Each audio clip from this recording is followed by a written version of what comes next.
Bismillahirrahmanirrahim. Assalamualaikum warahmatullahi wabarakatuh.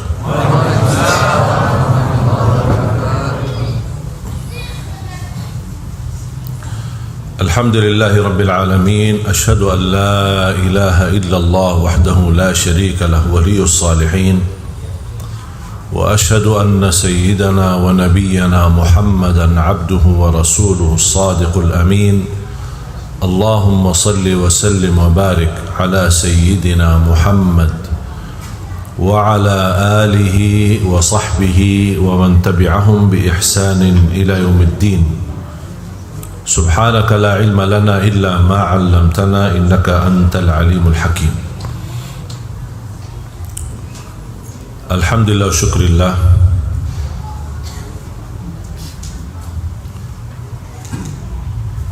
Atas kesempatan dan kemudahan pertemuan ini yang diberikan oleh Allah Subhanahu wa taala, karena segala sesuatu yang terjadi di muka bumi ini atas kehendak Allah Subhanahu wa taala. Tak ada yang terjadi kebetulan. Sebelum Allah menciptakan bumi dan langit 500 tahun sebelumnya sudah tertulis pertemuan ini di Masjid Jami'atuz Zahidin.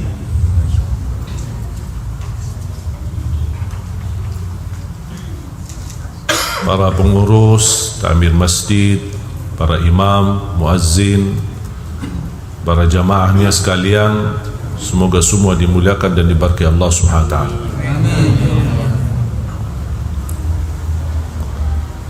Salah satu kenikmatan yang sangat berharga bagi kita semua sebagai umat Islam adalah kita bagian dari umat Nabi Muhammad sallallahu alaihi wasallam. Dan kita semestinya merasakan nikmat itu. Kita terpilih menjadi umat Nabi Muhammad. Nabi Musa saja berkeinginan menjadi umat Nabi Muhammad, karena Nabi Musa bersama umatnya termasuk umat yang cukup banyak dan besar. Dan sebelum bertemu Nabi Muhammad, dia mengira umatnya yang terbesar. Di waktu Isra Mi'raj bertemu dengan Nabi Muhammad sallallahu alaihi wasallam, dan dia bisa mengenal ternyata umatnya Nabi Muhammad jauh lebih besar dan jauh lebih banyak jumlahnya dibanding umat Nabi Musa. Ibarat satu ekor kambing yang putih, polos, ada satu bulunya warna hitam. Kira-kira nampak enggak yang warna hitam? Di dalam bulu yang begitu banyak cuma ada satu warna hitam. Atau sebaliknya, satu ekor kambing hitam, ada satu bulunya yang berwarna putih. Itulah yang kecil itu adalah umat Nabi Musa. Satu ekor kambing itu adalah besarnya umat Nabi Muhammad SAW. Besar bukan sedikit, besarnya luar biasa. Makanya di situ Nabi Musa merasa cemburu dengan jumlah yang begitu banyak. Lebih lagi umat Nabi Muhammad dihadirkan dan didatangkan di akhir zaman, umat yang terakhir. Tak ada lagi umat lagi, karena Nabi kita Nabi yang akhir. Berarti setelah Nabi kita tidak ada Nabi, dan setelah umat kita tidak ada umat. Habis kita adalah hari kiamat. Tetapi karunia Allah untuk umat Nabi Muhammad yang datang di akhir zaman atau paling belakangan, tetapi mereka terpilih pertama dari seluruh umat yang akan masuk surga. Masya Allah. Pertama yang diizinkan buka pintu surga adalah Nabi Muhammad sallallahu alaihi wasallam. Habis itu para nabi dan rasul satu persatu. Habis para nabi dan rasul, pertama orang yang masuki surga sesudah para nabi dan rasul adalah Sayyidina Abu Bakar. Dan Sayyidina Abu Bakar dari mana? Dari umat Nabi Muhammad. Dan seterusnya yang telah diberikan berita gembira oleh Rasulullah SAW menjaminkan mereka masuk surga, sahabatnya dan seterusnya, sampai kita insya-Allah bersama mereka. Habis sudah umat Nabi Muhammad, baru ummah-ummah yang lain.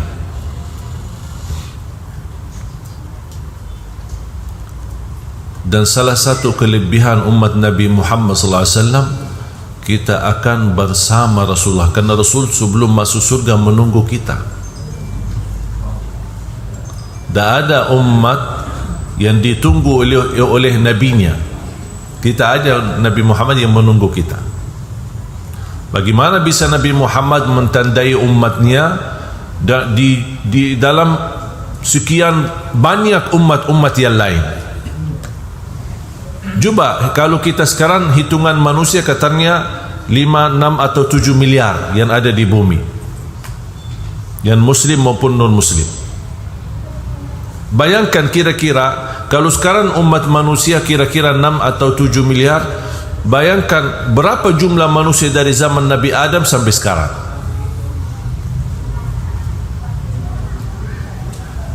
Apalagi di masa yang akan datang kita tidak tahu berapa lama lagi.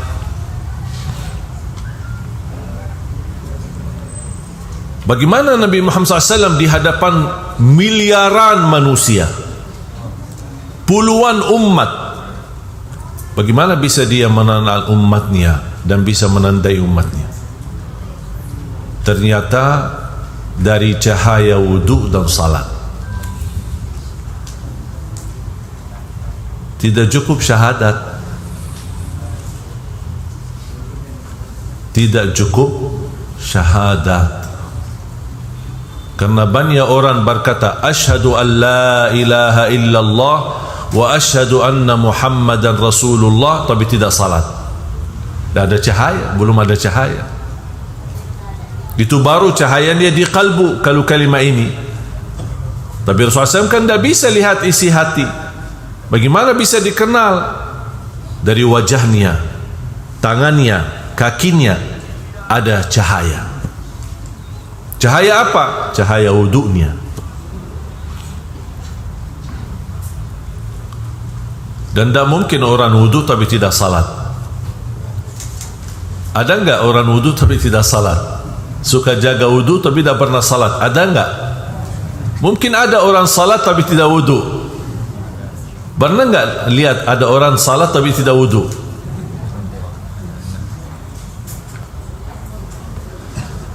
Makanya kita bersyukur, alhamdulillah kita menjadi umat Nabi Muhammad SAW. Makanya mohon Bapak Ibu jaga cahaya itu, karena cahaya itu adalah hubungan kita dan tanda kita dikenal oleh Nabi kita Nabi Muhammad SAW.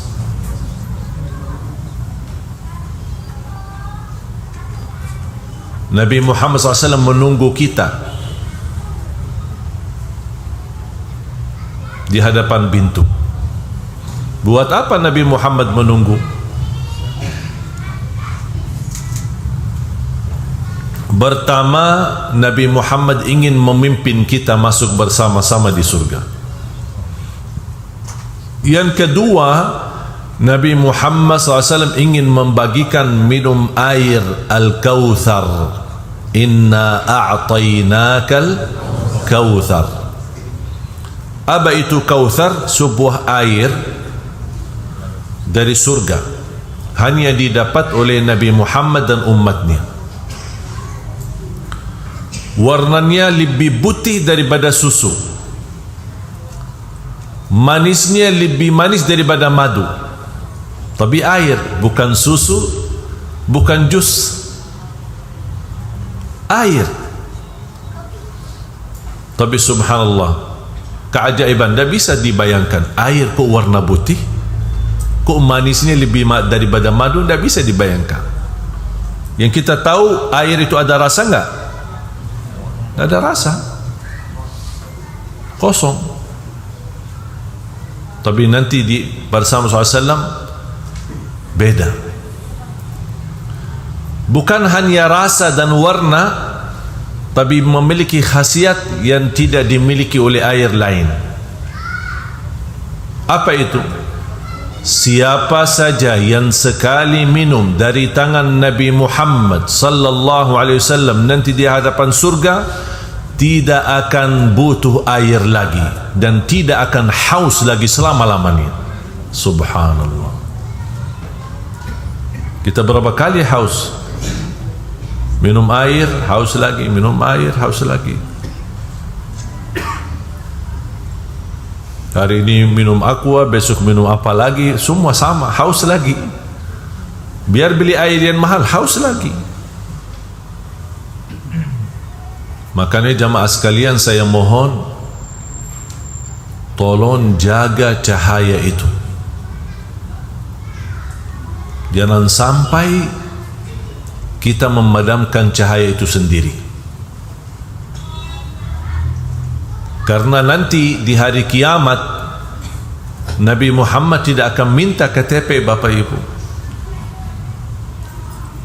tanda kenal. Tidak ada KTP. Oh, tanggal lahir tahun 70. Berarti ini zaman-zaman belakang aku, kata Rasul. Tidak ada. Dan tidak perlu kita tariak, ya Rasulullah, ini saya umatmu, aku cinta kepadamu. Tidak perlu. Bagaimana bisa? Harus ada bukti. Bukan suara, bukan KTP, tapi bukti cahaya yang ada di tubuh badan kita. Wajah kita, tangan kita, kaki kita bersinar. Rasulullah sallallahu alaihi wasallam bersabda di hadis yang sahih, "Basyirul masya'ina fil zulami ila al masajid bin nuri tammi yaumal qiyamah." Berilah berita gembira bagi orang-orang yang suka datang ke masjid di saat gelap, akan Allah ganti dengan cahaya yang sempurna hari kiamat.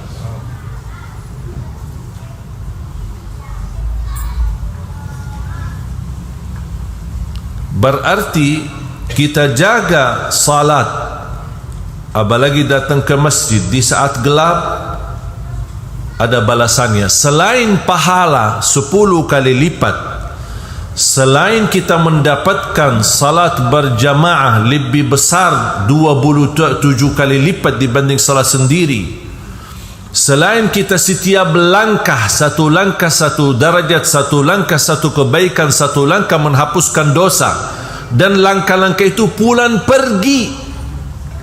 Bukan hanya datang ke masjid dihitung langkah-langkahnya, pulang pergi, balik ke rumahnya. Padahal pulang ke rumah kan sudah selesai, sudah tunaikan salat, tetap dihitung langkah-langkah. Kemarin pas saya berbicara masalah langkah, ada orang, terus gimana kalau naik motor? Gimana hitungan langkahnya? Saya bilang, kalau soal hitungannya jangan khawatir, Allah tidak akan salah hitung. Yang penting kita harus tahu, mampu menghitungkan dosa kita. Kalau soal hitungan, Allah tidak pernah salah. Yang penting jangan kita salah hitung dosa kita.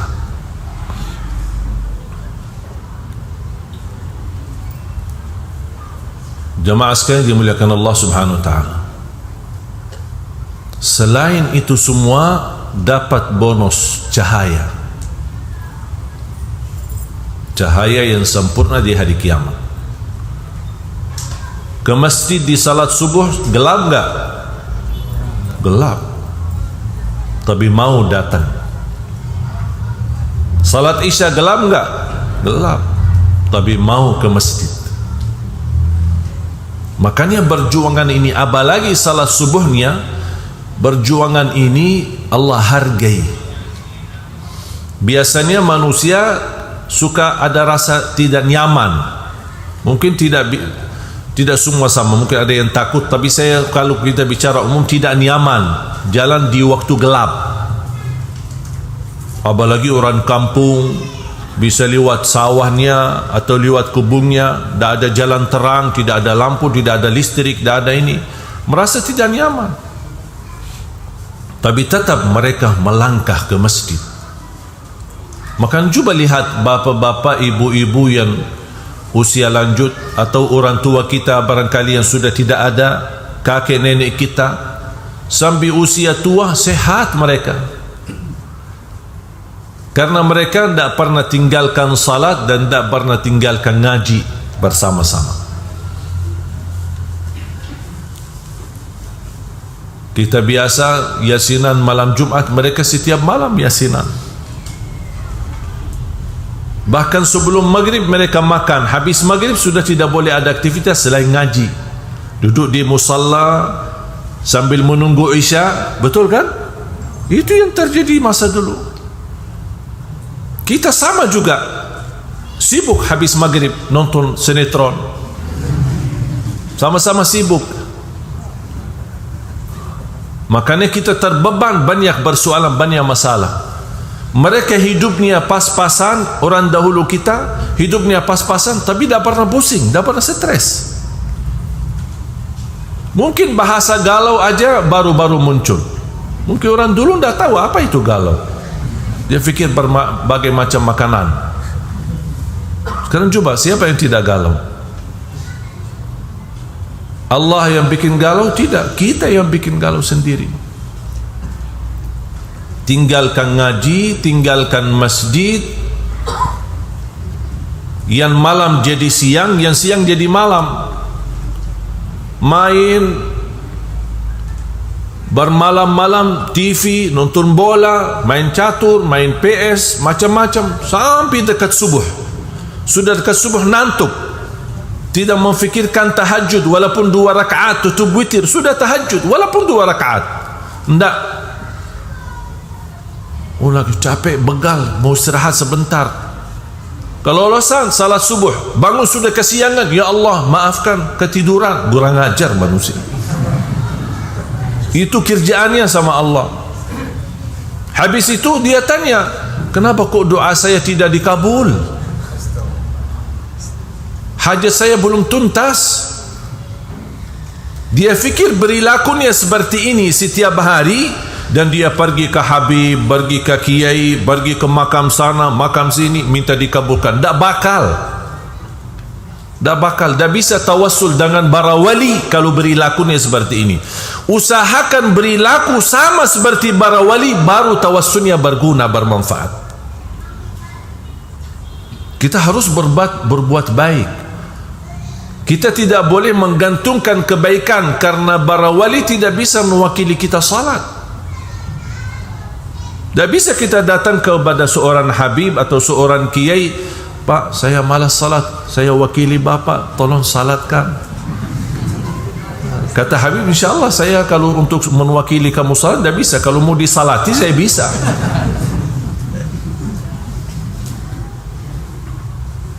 Berarti ada amalan yang tak bisa diwakili orang lain, kita harus kerjakan. Salat kita, ngaji Al-Quran, kita berbuat kebaikan, tahajud, jaga salat sunnah duha, sunnah tahiyatul masjid, masuk sunnah wudu. Apapun kebaikan yang kita bisa lakukan, jangan kita tinggalkan. Dengan segala upaya, ikhtiar yang kita lakukan, walaupun ada kekurangan, barangkali ada kekurangan khusyuk, ada kekurangan belum bisa sempurna ibadah kita, tolong Mbak Kiai, tolong Mbak Habib, tolong doakan. Itu namanya ikhtiar. Ada usaha. Habis kita usaha, baru kita boleh. Tak apa-apa kita minta tolong orang salih mendoakan. Ulama kita yang kita pandangi mereka sebagai orang salih, minta doanya. Rasulullah SAW menwasiatkan sahabat kalau kalian bertemu dengan Uwais Al-Qarani, minta doanya. Mana yang lebih mulia, Sayyidina Abu Bakar, Sayyidina Umar, atau Uwais Al-Qarani? Ya, jauh lebih besar kemuliaan Sayyidina Abu Bakar, Sayyidina Umar. Mereka cukup mendapatkan kemuliaan mendampingi Rasul, itu sudah cukup. Bersama Rasul, membela Rasul, berjuangan sama Rasul, makanya dimakamkan bersama Rasul di samping Rasul SAW. Tapi cuba bayangkan, Rasulullah SAW menyuruh mereka, carilah Uwais. Kalau kalian ketemu, minta doanya. Berarti boleh minta doa orang salih. Walaupun kita merasa berbuat kebaikan, menjaga salat, menjaga, tidak apa-apa. Orang salih minta doa sama orang salih.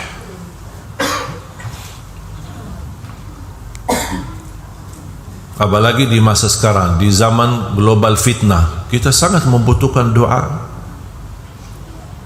Saya biasanya kalau setiap pimpin jamaah umrah, hampir saya haruskan setiap jamaah ketika kita tawaf maupun sa'i, dan saya mendampingi mereka ketika kita berjalanan umrah atau haji, saya sampaikan, mohon jangan lupa doakan Indonesia di setiap tawafmu dan sa'i Safa Marwah.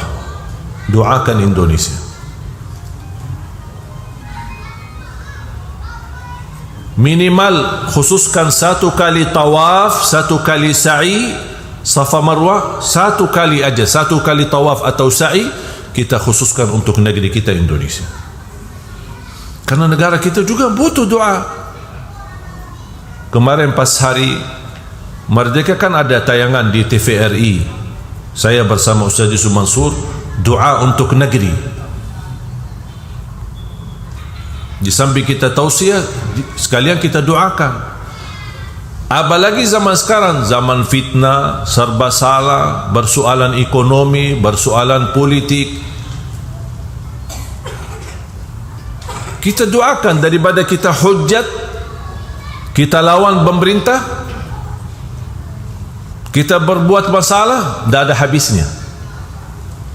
Tapi kita doakan, InsyaAllah dengan doa kita Allah rubah nasib menjadi lebih baik. Mungkin kalau ada yang merasa masa sekarang belum ada perubahan, InsyaAllah datang satu zaman berubah semua. Tak mungkin semua kegelapan itu selama-lamanya. Sepanjang kegelapan itu pasti ada satu saat terbitnya matahari. Tak mungkin malam itu selama-lamanya. Sabar, kita tunggu dan kita doakan. Masih banyak ada orang-orang di pimpinan di negeri kita ini, InsyaAllah orang yang baik, orang yang salih, orang yang taqwa. Mungkin mereka belum berkesempatan, mungkin doa kita kurang kencang. Kita doa, jangan putus asa. Doa untuk Indonesia, untuk presiden kita, wakil presiden kita, para pimpinan negeri kita, semua kita doakan. Allah berikan hidayah, Allah pimpinlah mereka agar mereka mencintai ulama, menghormati ulama, membela rakyat, memuliakan rakyat, memakmurkan negeri kita Indonesia. Kita doakan.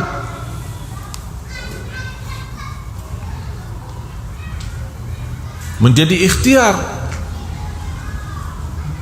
Karena kemarin salah satu usaha dan ikhtiar kita, masing-masing sudah memilih. Betul?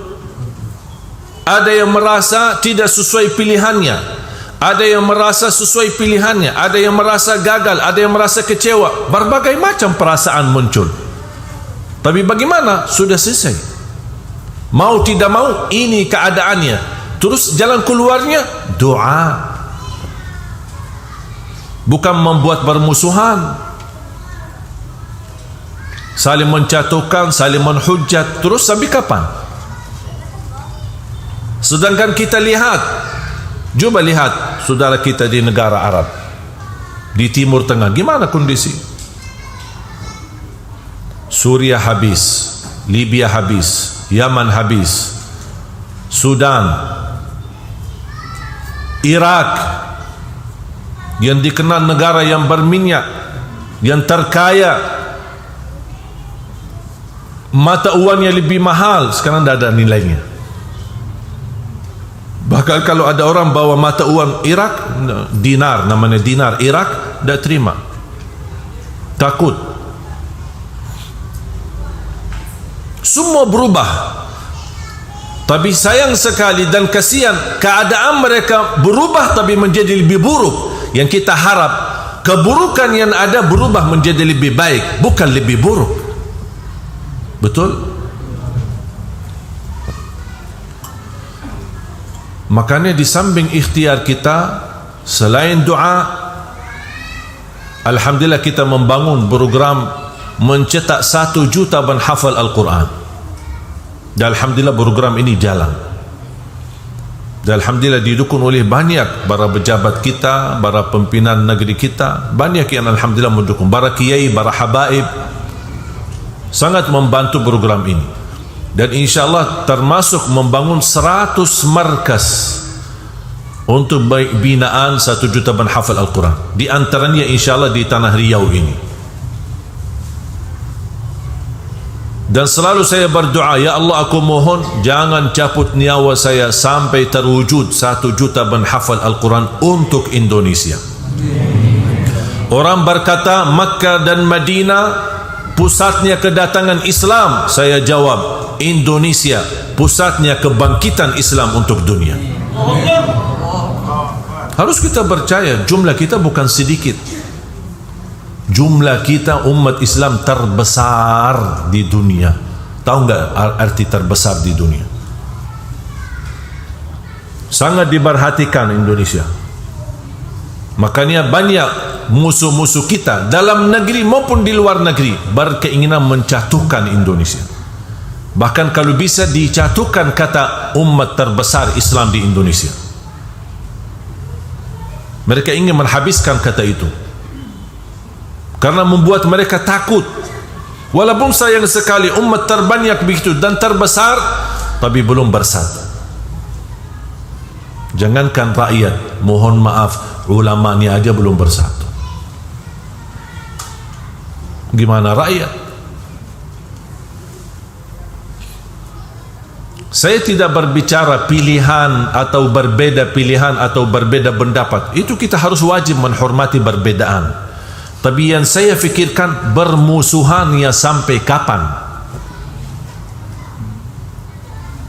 Saya punya pendapat A, Bapak Ibu punya pendapat B, harus kita saling menghormati. Karena pandangan saya melihat A lebih baik, pandangan Bapak Ibu melihat B lebih baik, kenapa kita ribut? Kenapa saya maksa Bapak Ibu harus tunduk kepada pilihan saya? Harus Bapak Ibu tunduk kepada apa yang saya melihat. Karena juga Bapak Ibu berhak melihat, berhak mempandangi, punya pandangan. Makanya kita harus belajar menghormati perbedaan. Yang terjadi di Indonesia bukan soal perbedaan, tapi soal permusuhan. Itu yang saya khawatirkan. Karena mengakibatkan mungkin kita bisa selamat, tapi yang menjadi kurban nanti anak-anak kita. Dan kalau kita lihat, dan silahkan Bapak Ibu buka di Syekh Google. Kenalkan Syekh Google? Lihat berita-berita di negeri Arab. Kok bisa terjadi seperti ini? Ada orang berkata karena sunnah sama Syiah. Ada orang berkata gara-gara Yahudi sama ini. Ada orang tidak ada semua, tidak ada. Satu alasan yang membuat kacau balau di Indonesia, di negeri Arab sana, di Timur Tengah, adalah kepentingan politik. Kira-kira mau enggak negeri kita gara-gara kepentingan politik dijadikan negeri kita yang kacau balau, hancur, perang saudara lagi, sama-sama muslim, Allahu Akbar tapi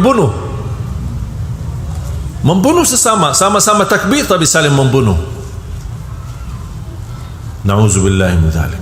Mudah-mudahan negeri kita diselamatkan oleh Allah SWT. Makanya solusinya kita harus memfikirkan membangun. Kalau kita tidak mampu merubah keadaan sekarang, kita harus mampu membangun. Bagaimana membangun? Kembali umat ini kepada Al-Quran.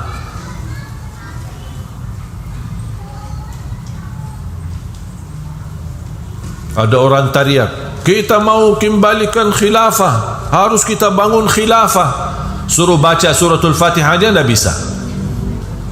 Membangun khilafah, Al-Fatihah aja tidak bisa benar, masih salah baca Al-Fatihah.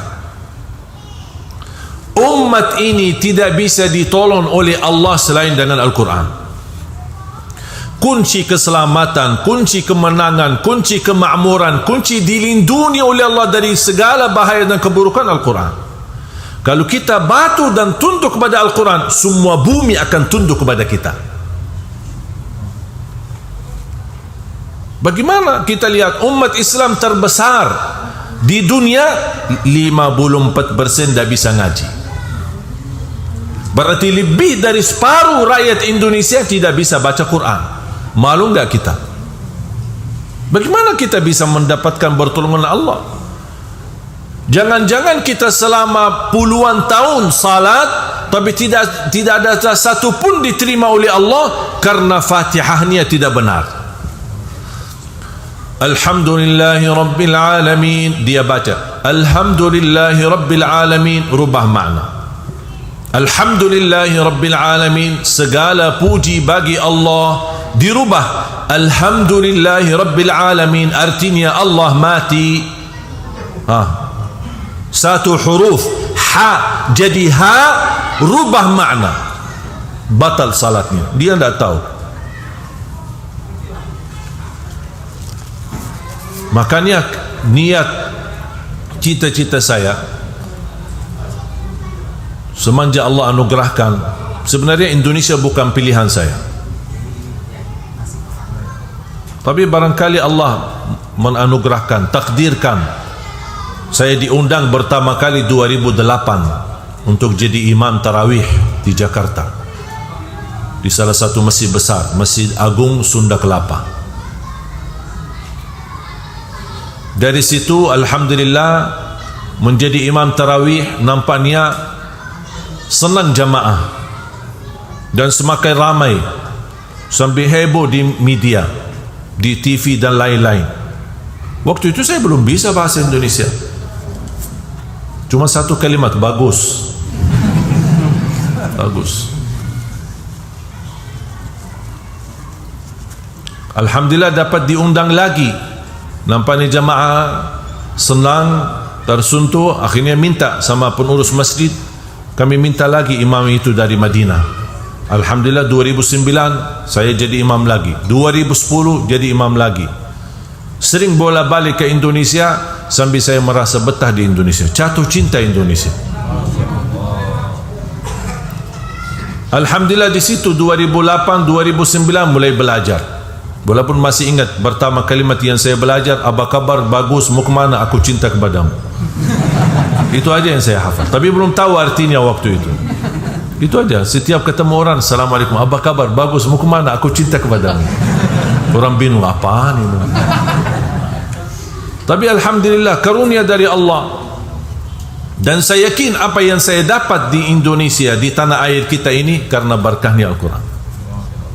Mohon maaf, siapa Ali Jabir? Siapa Ali Jabir?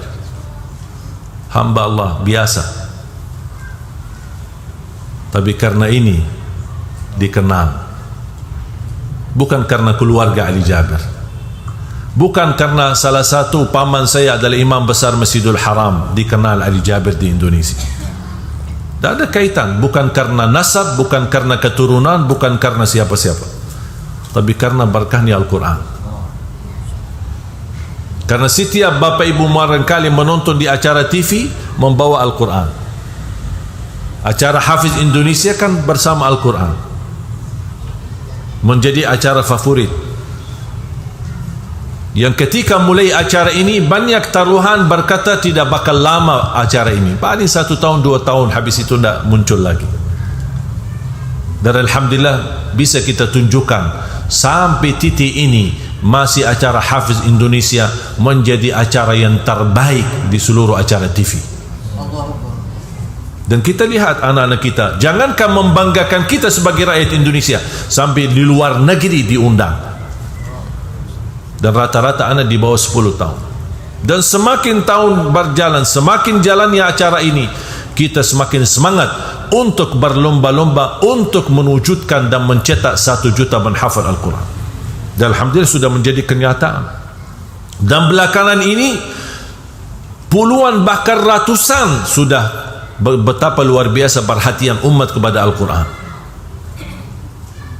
Makanya saya berkata, ini kesempatan. Banyak kami terima wakaf, berubah tanah, wakaf berubah rumah, ada yang membayarkan tunainya, ada yang menitipkan emasnya, macam-macam. Luar biasa semangatnya jemaah untuk Al-Quran. Makanya Allah balas, Allah lahirkan anak-anak penghafal Al-Quran. Dan mudah-mudahan ada di antara mereka adalah anak bapa ibu. Ketika saya melihat sebuah video di YouTube, Presiden Turki ke negeri Inggris, ada kunjungan. Dah tahu saya lupa tahun berapa, beberapa tahun yang lalu. Presiden Turki Erdogan dia pergi ke Inggris. Habis selesai kunjungan, bertemu dengan Raja Inggris dan Perdana Menteri Inggris, dia mampir ke salah satu daerah yang banyak umat Islam. Sekalian beliau meresmikan masjid termegah dan termewah di Inggris, di kota London. Dia resmikan. Sampai air hujan itu dimanfaatkan dan disalurkan menjadi air wudu. Ada alat, dipasangkan alat dan salurannya yang sangat canggih. Kemudian mereka bikin air itu bisa dimanfaatkan buat tanam-tanaman dan sekalian buat wudu.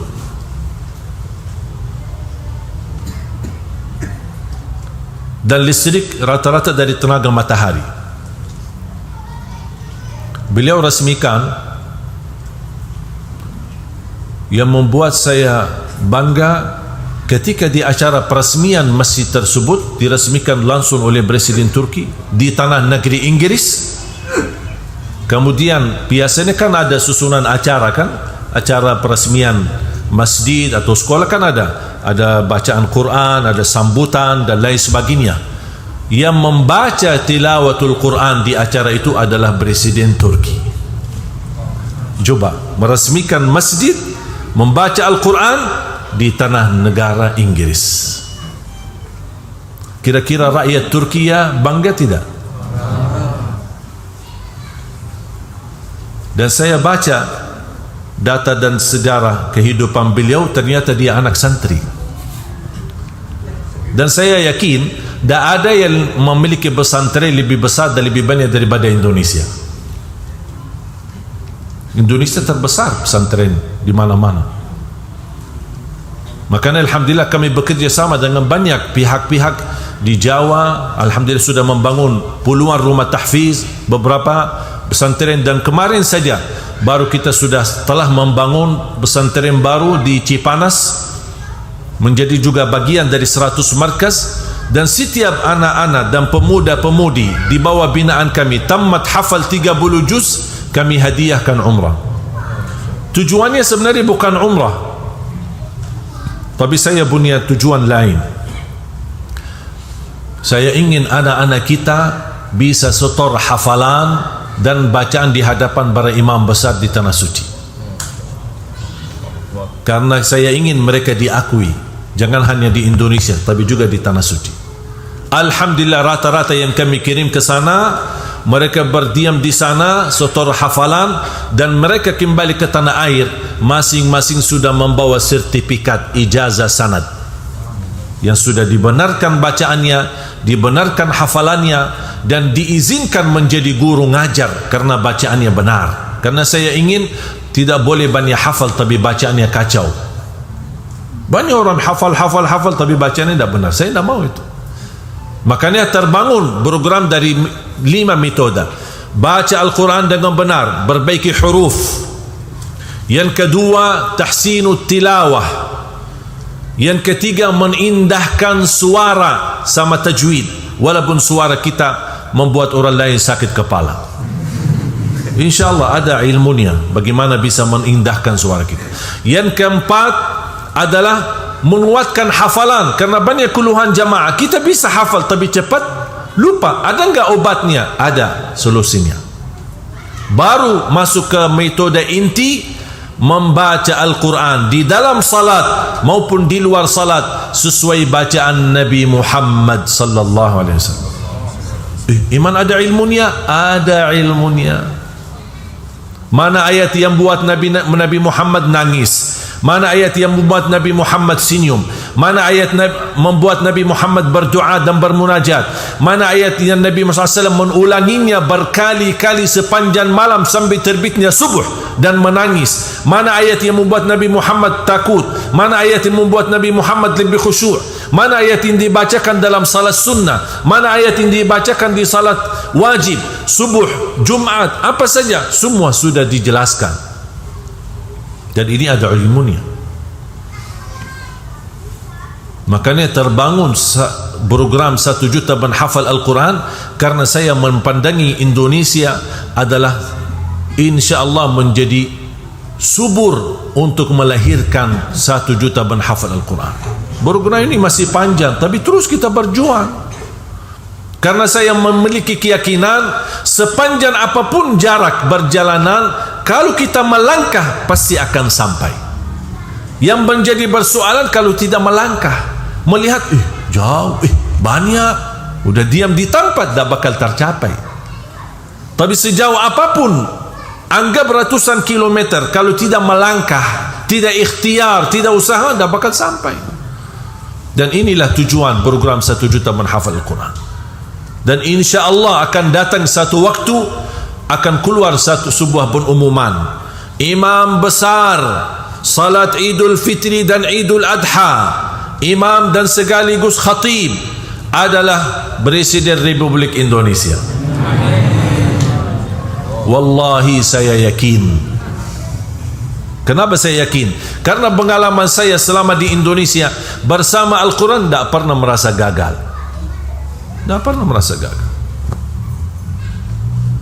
Dan saya lihat sendiri, alhamdulillah, banyak para pimpinan di daerah-daerah adalah mereka penghafal Al-Quran. Gubernur, bupati, wali kota, banyak saya kunjungi silaturahim. Ketika kami safari dakwah, saya bertemu dengan para pimpinan, alhamdulillah mereka sudah menghafal Al-Quran. Salah satunya Gubernur NTB dan banyak kabupaten-kabupaten yang lain. Dan alhamdulillah rata-rata dari mereka, walaupun ada yang saya bertemu para pimpinan ini, para pejabat dari yang diberikan amanah, mereka ketika saya bertemu, walaupun mereka tidak hafal, tapi jiwanya jiwa Al-Quran. Banyak daerah yang saya kunjungi dari kabupaten, semua rata-rata program mereka perhatian kepada Al-Quran. Bagaimana Al-Quran, tolong diajak kerjasama untuk kita membangun desa kita, membangun kampung kita. Dan ini kalau kita tidak bersatu bersama-sama, tidak bisa kita bangun. Mohon maaf, saya bukan dari keturunan Raja Salman, saya bisa tuntaskan semua. Kita bersama-sama, ayo kita sama-sama membangun. Ayo Bapak Ibu, ayo mari-mari kita ikhlas tulus untuk melipatkan diri kita dalam program ini. Barangkali kita gagal menjadi penghafal Al-Quran, tapi saya percaya dan yakin insya-Allah kita bersama, dari tenaga fikiran, dari tenaga fisik, dari keilmuan, dari sisa harta kita, nafkah, sedekah, zakat, apapun, seberapapun, insya-Allah semuanya akan menjadi saksi baik, dan mudah-mudahan tertulis nama kita di hari kiamat sebagai ahlul Quran. Wallahi Al-Quran indah, nikmat. Saya kemarin ketika membaca Al-Quran, dan alhamdulillah menkhatam berkali-kali, saya cari satu kata, apa ya kira, apa yang saya rasakan, ingin saya sampaikan kepada jemaah. Tapi kadang-kadang sesuatu perasaan ini, indahnya, manisnya ini tidak bisa diungkap, tidak bisa disampaikan. Sambil saya fikir kira-kira apa kata-kata yang paling pas. Saya ingin betul apa yang saya rasakan bisa dirasakan oleh Bapak Ibu. Habis saya berfikir, saya tidak ketemu selain kata, wallahi Al-Quran ini nikmat. Wallahi nikmat. Miskin yang tidak bisa merasakan nikmatnya Al-Quran. Wallahi miskin. Bukan miskin harta, miskin perasaan. Tidak bisa menikmati Al-Quran. Kitab ini bukan kitab biasa, bukan tulisan manusia, tapi kitab ini diturunkan oleh Allah, kalamullah. Kata guru saya, barang siapa yang ingin mendengar Allah bicara, baca Al-Quran. Kalau belum bisa merasakan nikmatnya melalui baca, sima', dengar murattal sambil renungkan fikiranmu, hatimu, supaya bisa menikmati. Sempurna kitab ini, tidak ada sedikit pun kebatilan di dalamnya, bahkan tidak ada keraguan. Dzalikal kitabu la raiba fih, dan menjadi petunjuk bagi kita, hudal lil muttaqin. Indahnya wallah, indahnya membaca, indahnya menyimak, mendengar, indahnya mendukun, indahnya berinfak, indahnya semua apapun yang terlibat, segala sesuatu yang terlibat dalam Al-Quran, bersama Al-Quran, apapun bentuknya, wallahi nikmat. Bayangkan Bapak Ibu yang memberikan infaknya, sedekahnya, kemudian kita meninggal dunia, dan semua infak kita yang menjadi wasilah dan sebab terlahir 1 juta penghafal Al-Quran.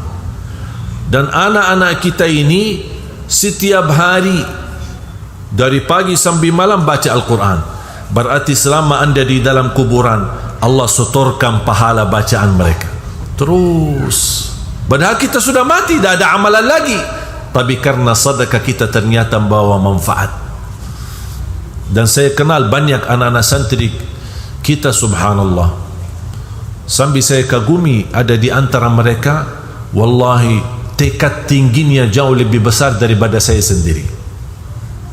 Dan saya ketika merasa diri malas, merasa diri turun semangatnya, saya bertemu dengan mereka, bertambah semangat. Tak pernah mereka capek membaca Al-Quran dari pagi sampai malam, mengulangi berkali-kali. Sampai ada di antara mereka yang tamat alhamdulillah hafalan di usia 13 tahun, hafal 30 juz. Tapi luar biasa. Sampai ketika dikirimkan ke Madinah, dia satu-satunya dibanding semua yang dikirimkan ke Madinah, dia satu-satunya di dalam 1 bulan dia mampu setorkan hafalan di hadapan para imam, 3 imam, dan setiap imam dia khatam 30 juz dalam 1 bulan. Berarti 3 kali dia khatam.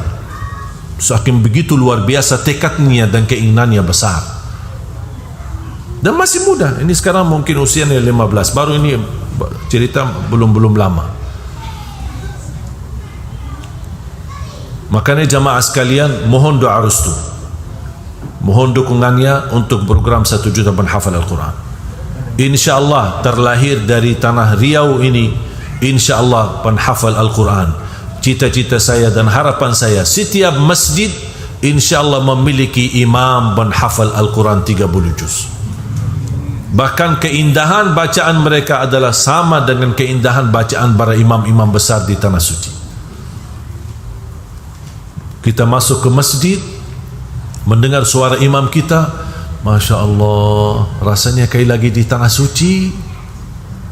Berarti Bapak Ibu yang merasa merindukan tanah suci tapi belum berkesempatan ke sana, InsyaAllah bisa kita nikmati bersama suasana tanah suci, tetapi di negeri kita Indonesia tercinta. InsyaAllah dengan Al-Quran, saya yakin akan berubah semua nasib negeri kita Indonesia. Allah akan turunkan berkah langit, Allah akan keluarkan berkah dari bumi, Allah akan makmurkan negeri kita, aman, sejahtera, dan insya Allah jangankan kita negeri kita yang akan menjadi makmur, insya Allah seluruh bumi bahkan seluruh negara akan tunduk untuk mencintai dan menghormati negeri kita Indonesia. Ada orang kemarin tanya sama saya, kok saya rasa Syekh Ali Jabir ini kok cinta Indonesia? Apa kira-kira harapan Syekh Ali Jabir untuk Indonesia? Saya jawab, harapan saya rakyat Indonesia berada di tanah air maupun dia pergi ke luar negeri dihormati oleh dunia. Itu aja. Kalau dilihat ini orang Indonesia, salam hormat, cinta, hormat. Itu yang menjadi harapan saya. Dan ini semua bisa terwujud semuanya melalui Al-Quran. Makanya saya selalu dorong para orang tua yang merasa diri gagal menjadi penghafal Al-Quran, mohon jangan gagalkan anakmu. Tolong. Apalagi sekarang, di zaman sekarang banyak kemudahan dan fasilitas.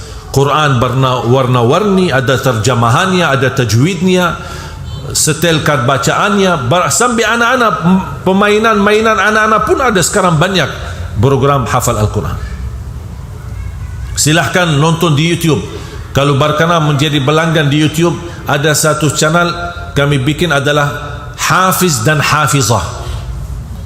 Sehari-hari supaya anak-anak kita menontonnya bisa menerapkan akhlak, karena saya ingin bukan hanya hafalan Al-Quran tapi berakhlak-akhlakul Quran.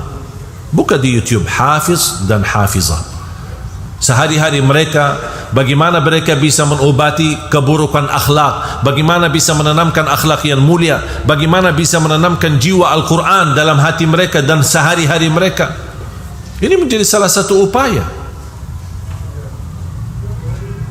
Apapun bentuknya, apa itu film karton, apa itu sinetron, apa itu film apa saja, apa yang bisa mendorong dan membantu untuk membuat umat ini mencintai Al-Quran, kami selalu usahakan dan ikhtiarkan.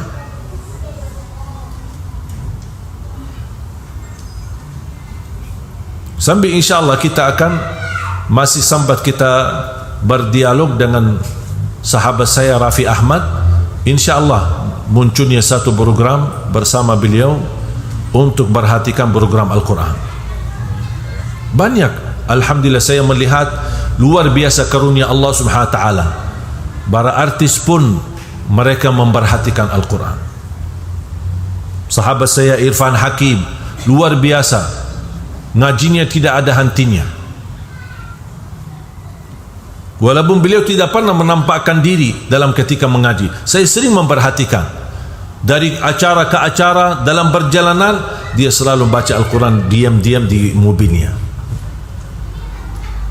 Semangatnya mereka, jiwa mereka sudah Al-Quran.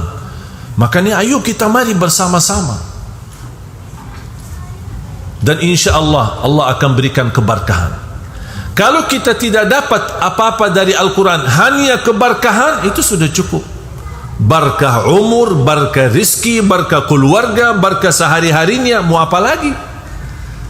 Apa arti dari keberkahan? Sehat wal afiat, rizki yang melimpah, dan juga Allah lindungi dari segala bahaya dan keburukan, dan bahagia selamat dunia akhirat. Itulah inti dari keberkahan.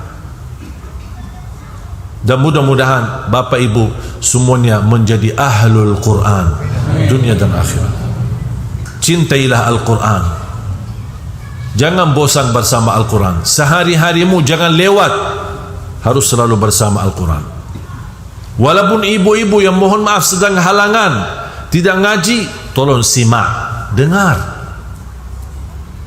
Tidak ada larangan untuk ibu-ibu mendengar Al-Quran walaupun lagi tidak salat. Setelkan CD atau dari YouTube murattal. Alhamdulillah jutaan murattal ada di YouTube. Bahkan ada pilihan mau surah apa, sama ada terjemahannya, bisa ditampilkan terjemahannya. Subhan, semua ada. Mau suara siapa ada, tinggal kita ketik dan milih. Dan ini merupakan kemudahan untuk menjadi ahlul Quran. Ini semua kemudahan dari Allah SWT. Coba bayangkan orang dahulu Sahabat Rasulullah, di mana tulisan Al-Quran supaya mereka bisa hafal? Di atas kulit unta. Kulit unta. Begitu turunnya wahyu, mereka tulis supaya tidak terlupa. Dan ada penulis wahyu. Ada beberapa sahabat, 6 sahabat Rasulullah SAW adalah tugasnya penulis wahyu. Apapun wahyu dari Allah mereka tuliskan. Bagi apa mereka? Bagi kulit unta, tulang-tulang sapi, tulang-tulang unta. Ini membuat tambah tulisan ayat Al-Quran. Sampai zaman Abu Bakar As-Siddiq radhiyallahu anhu mempersatukan semua tulisan, kumpulkan balapan hafal Al-Quran untuk disatukan. Al-Quran menjadi satu, di satu buku atau satu kitab. Datang zaman Sayyidina Uthman, membuat lagi satu kitab dan disebarkan kepada negara-negara lain. Tapi Alhamdulillah sekarang coba, sekarang semua ada Quran yang kertas yang bagus, jelas, huruf besar, huruf kecil, warna-warni, tajwid, terjemahannya, ada suara, ada murattal. Subhanallah, semua. Sekarang berarti semestinya jumlah kita menghafal Al-Quran melebihi jumlah sahabat Rasul. Kenapa? Karena semua ada, semua serba ada. Tinggal ada kemauan tidak. Allah berfirman dalam suratul Qamar, sampai berkali-kali mengulangi dalam suratul Qamar, وَلَقَدْ يَسَّرْنَا الْقُرْآنَ لِلذِّكْرِ فَهَلْ مِن مُدَّكِرٍ. Kami telah memudahkan Al-Quran untuk dipelajari, dihafal, difahami, ditadabburi, dihayati, dimudahkan. Bukan akan memudahkan, kami telah memudahkan. Berarti sudah selesai tugas Allah. Fahal mim muddakir, siapa yang mau belajar, berarti kalau ada kemauan dapat janji Allah. Allah janji, kami telah memudahkan Al-Quran untuk dipelajari. Fahal min muddakir, apakah ada yang mau mengambil peringatan, mau mengambil pelajaran? Dapat janji Allah. Kalau tidak ada kemauan, Allah tidak bisa maksa. Karena Allah tidak pernah maksa. La yukallifullahu nafsan, Allah tidak pernah maksa. Tapi kemauannya itu sejauh apa? Kira-kira semangat menjadi ahlul Quran demi kebaikan negeri kita, demi kebaikan keturunan kita. InsyaAllah kita bersama-sama menjadi wasilah dan ikhtiar melalui, kalau orang bertawassul kepada orang salih, kalau tawassul saya kepada Al-Quran, itu wasilah saya. Wasilah saya kemakmuran Indonesia Al-Quran, keberkahan ekonominya, keberkahan politiknya, keberkahan sosialnya, kemakmuran dunianya. Dan insyaAllah akan Allah ridha kepada negeri kita menjadi baldatun tayyibatun wa rabbun ghafur dan Al-Quran. Mudah-mudahan Bapak Ibu diberikan kemuliaan oleh Allah SWT bersama Al-Quran, disucikan hatinya, dibersihkan jiwanya, diampuni segala dosanya. Ya Allah, atas izinmu kami bersama-sama bertemu di masjid ini. Ya Allah, berilah kepada kami kesempatan dan kemuliaan bersama-sama bertemu kembali di dalam surgamu ya Allah, bersama Nabi Muhammad sallallahu alaihi wasallam. Ya Allah, berilah kepada kami karunia menjadi penghafal Al-Quran, berakhlak akhlakul Quran. Anugerahkan ya Allah kepada keturunan kami, anak dan cucu penghafal Al-Quran, yang mereka mampu membanggakan kami di hadapan hari kiamat. Tuliskan nama kami sebagai orang yang mendapatkan syafaatnya Al-Quran birahmatika ya arhamar rahimin. Allahumma taqabbal minna ya rabbal alamin. Ighfir lana wa liwalidina wa li jami'il muslimina wal muslimat wal mu'minina wal mu'minat al ahya'i minhum wal amwat. Ya Allah, selamatkan negeri kami Indonesia, selamatkan negeri kami Indonesia, selamatkanlah negeri kami Indonesia dari segala bencana, dari wabah, dari bala, dari musibah. Ya Allah, berikan perlindungan kepada negeri Indonesia dari segala keburukan ya arhamar rahimin. Berikan kepada negeri kami Indonesia pemimpin yang takwa, pemimpin yang adil, pemimpin yang amanah, pemimpin yang jujur dan ikhlas melayani rakyatmu, dan ikhlas rakyat Indonesia, dan ya Allah ikhlas membela agamamu ya rabbal alamin. ربنا آتنا في الدنيا حسنة وفي الآخرة حسنة وقنا عذاب النار Wa sallallahu ala sayyidina wa nabiyina Muhammadin wa ala alihi wa sahbihi wasallam. Walhamdulillahi rabbil alamin. Saya serahkan kepada panitia. Alhamdulillah, mohon maaf saya potong karena tadi beliau sebutkan adik-adik. Alhamdulillah, salah satu karunia Allah berikan, saya bersaudara 12 timnas.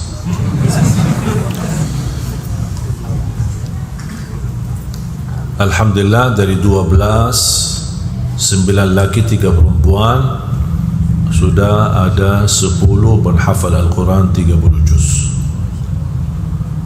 Yang 2 ini bisa dikatakan hafal tapi belum tamat. Ada yang sudah 20, ada yang 28. Sebentar lagi mereka khatam. Dan ketika saya ke Indonesia dan melihat betapa luar biasa kebutuhan umat Islam di Indonesia, khususnya dalam hal agama, apalagi Al-Quran, saya pernah menawarkan adik-adik saya, mau enggak kira-kira pindah, berhijrah dari tanah suci ke tanah air.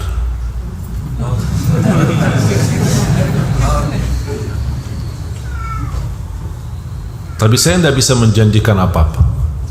Saya tidak bisa kasih rumah, saya tidak bisa kasih kehidupan yang mewah. Kalau mau lebih nyaman, ya Madinah, karena kami semua lahir di kota Madinah.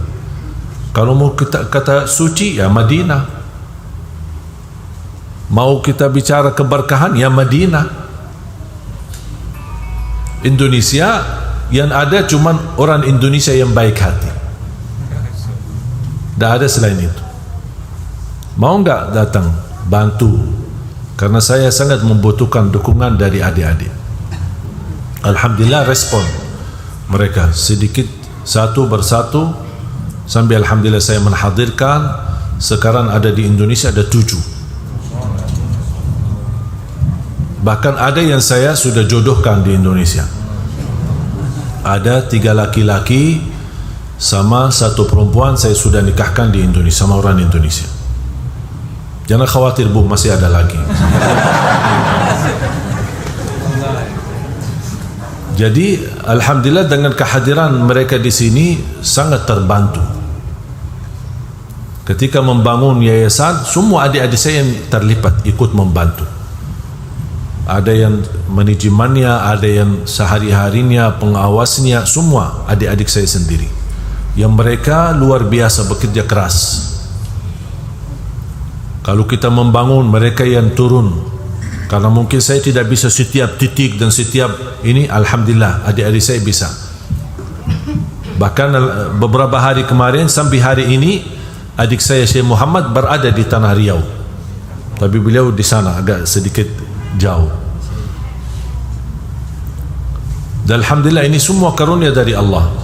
Sekarang saya juga menghadirkan ayah sama ibu, walaupun ayah sama ibu bercita-cita untuk wafat di kota Madinah,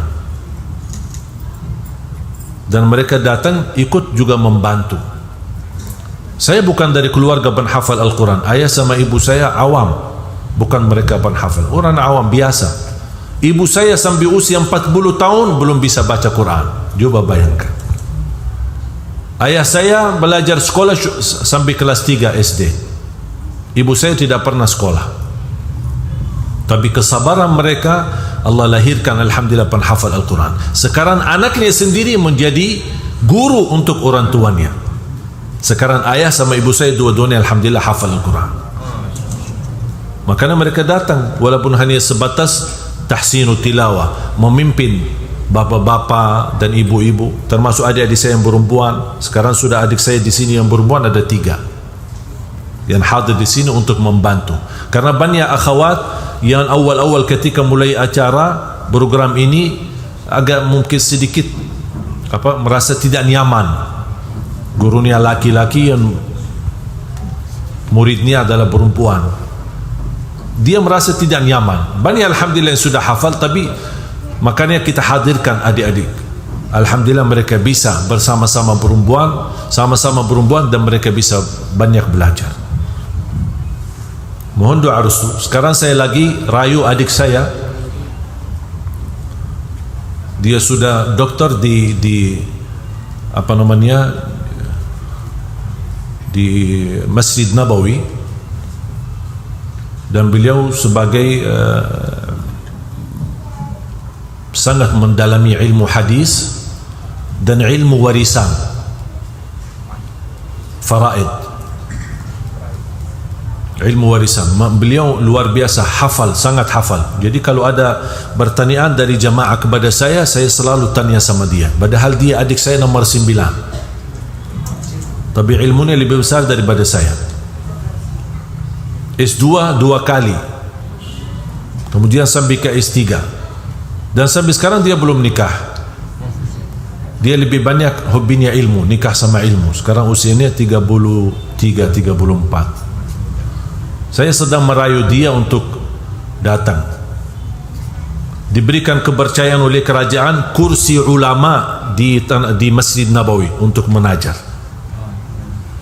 Dan saya bilang saya kasih juga kursi Indonesia, bukan kursi ulama, tapi mau ke sini datang untuk ikut membantu. Mudah-mudahan insyaAllah beliau mau. Dan saya sudah rayu kemarin berkali-kali, ada nih jodohnya, mau nggak? Kita mancing dia. Padahal saya tahu dia kurang minat untuk menikah, ndak begitu. Dia lebih banyak memperhatikan dakwah dan ilmu agama. Doakan mudah-mudahan mana yang kita bisa, insyaAllah. Ini semua demi kebaikan untuk negeri Indonesia. Saya tidak ada kepentingan, tidak ada urusan di negeri. Saya tidak punya kepentingan politik, saya tidak punya kepentingan apa-apa. Bahkan cita saya, Allah Subhanahu Wa Taala boleh ya Allah cabut nyawa saya ketika sudah 1 juta penghafal Al-Quran menjadi kenyataan dan terwujud, tidak apa-apa. Cabut nyawa saya, mau apa lagi? Itu yang menjadi harapan saya. Mudah-mudahan itu juga menjadi harapan Bapak Ibu, supaya kita bersama-sama menjadi ahlul Quran di dunia dan di akhirat. Amin ya rabbal alamin. Jazakumullahu khairan. Baik Bapak Ibu yang dirahmati Allah, demikian tadi yang disampaikan.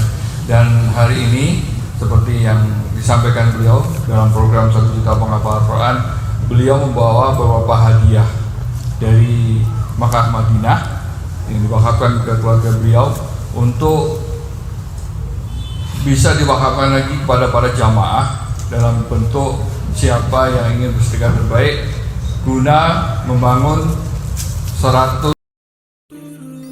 Hai, Assalamualaikum. Selamat datang di channel kajian eksklusif, tempat ceramah dan video seputar Islam. Untuk mendukung channel ini, silakan klik tombol subscribe, like, komen, dan share link video ini ke media sosial kamu ya. Semoga kita semua mendapat pahalanya. Jazakumullahu khairan.